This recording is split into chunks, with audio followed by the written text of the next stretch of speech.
Bonjour à tous, c'est Stéphane de Neotech Technologies.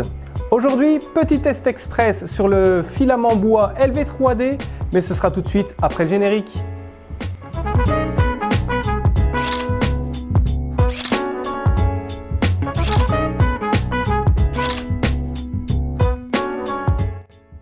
Alors, qui dit test express dit également aller à l'essentiel. Ce qu'il faut déjà savoir sur ce filament LV3D bois, c'est qu'il est composé de 40% de particules de bois intégrées dans le PLA.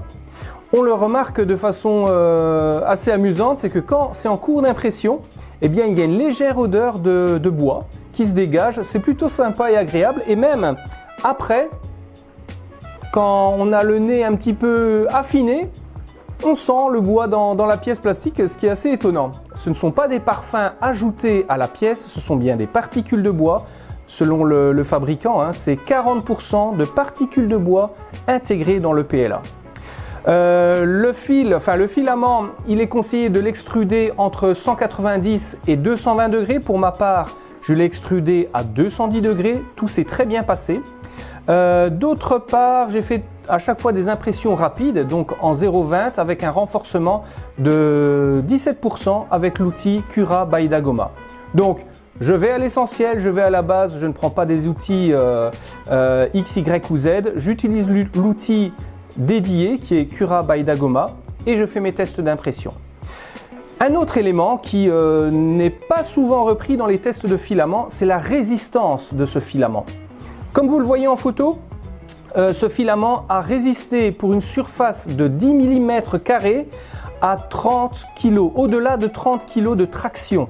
Ce qui est assez étonnant, est-ce que c'est les particules de bois qui ont tendance à fabriquer des fibres, donc ces fibres étant plus solides? Je ne sais pas, toujours est-il que il était vachement costaud le pépère.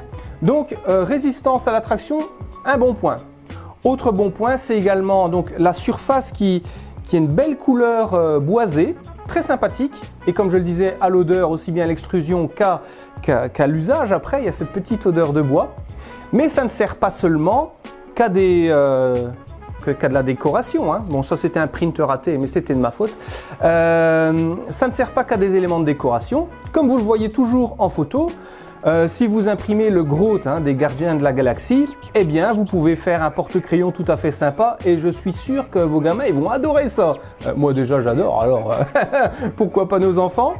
Deuxièmement, on peut faire des prints utiles comme dans le modélisme tout simplement, parce qu'on a besoin de quantité de pièces, de petites pièces qui ont trait à l'automobile, des pièces qui ont trait à l'industrie. L'industrie avec un filament bois, bien sûr, avec une palette. Donc je suis en train d'imprimer une palette et tout se passe bien, elle est bientôt en passe d'être terminée. Je vous mettrai une capture d'écran bien sûr ici à côté. Mais vous voyez, c'est un filament assez intéressant parce qu'il a des applications certes particulières mais très intéressantes. Pour ma part, je trouve que ce filament est pas mal à avoir dans son cheptel de filaments.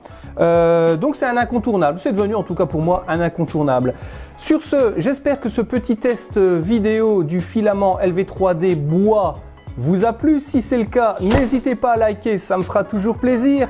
Et si vous désirez en savoir plus sur le monde de la technologie ou sur le monde de l'impression 3D, n'hésitez pas à vous abonner, c'est gratuit. Et sur ce, à la prochaine!